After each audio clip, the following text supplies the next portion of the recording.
The Pack of Ragamuffins. The cock once said to the hen, "It is now the time when our nuts are ripe, so let us go to the hill together, and for once eat our fill before the squirrel takes them all away." "Yes," replied the hen. "Come, we will have some pleasure together." Then they went away to the hill, and on it was a bright day they stayed till evening. Now I do not know whether it was that they had eaten till they were too fat, or whether they had become proud, but they would not go home on foot, and the cock had to build a little carriage of nutshells. When it was ready, the little hen seated herself in it and said to the cock, "Thou canst just harness thyself to it." "I like that," said the cock. "I would rather go home on foot than let myself be harnessed to it." "No, that is not our bargain.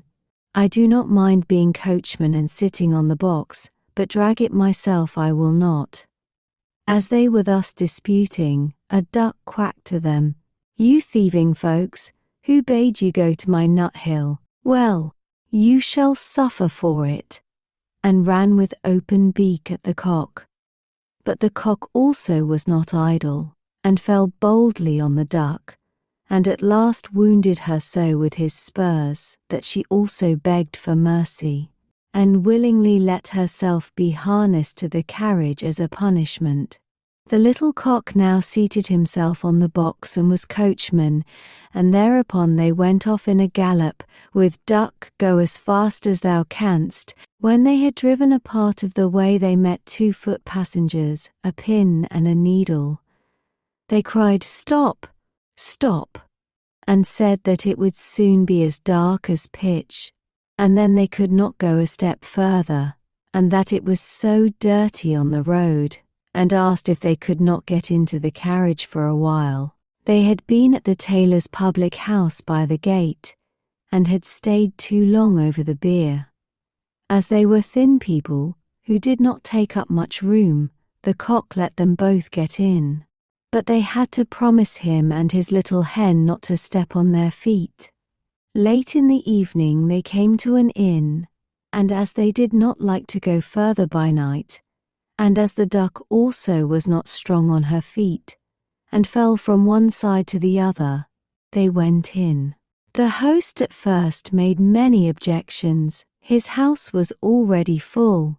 Besides, he thought they could not be very distinguished persons. But at last, as they made pleasant speeches, and told him that he should have the egg which the little hen has laid on the way, and should likewise keep the duck, which laid one every day, he at length said that they might stay the night. And now they had themselves well served, and feasted and rioted. Early in the morning, when day was breaking, and every one was asleep, the cock awoke the hen, brought the egg, pecked it open, and they ate it together. But they threw the shell on the hearth. Then they went to the needle which was still asleep, took it by the head, and stuck it into the cushion of the landlord's chair, and put the pin in his towel. And at the last, without more ado, they flew away over the heath.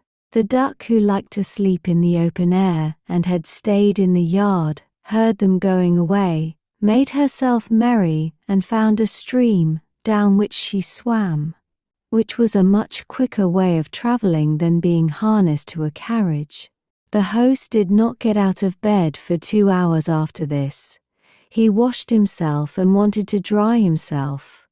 Then the pin went over his face and made a red streak from one ear to the other. After this he went into the kitchen and wanted to light a pipe, but when he came to the hearth, the eggshell darted into his eyes.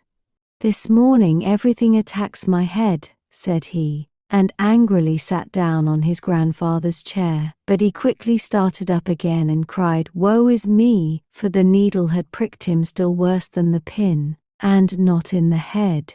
Now he was thoroughly angry, and suspected the guests who had come so late the night before, and when he went and looked about for them, they were gone. Then he made a vow to take no more ragamuffins into his house. for they consume much, pay for nothing, and play mischievous tricks into the bargain by way of gratitude. Please like and subscribe for more bedtime tales.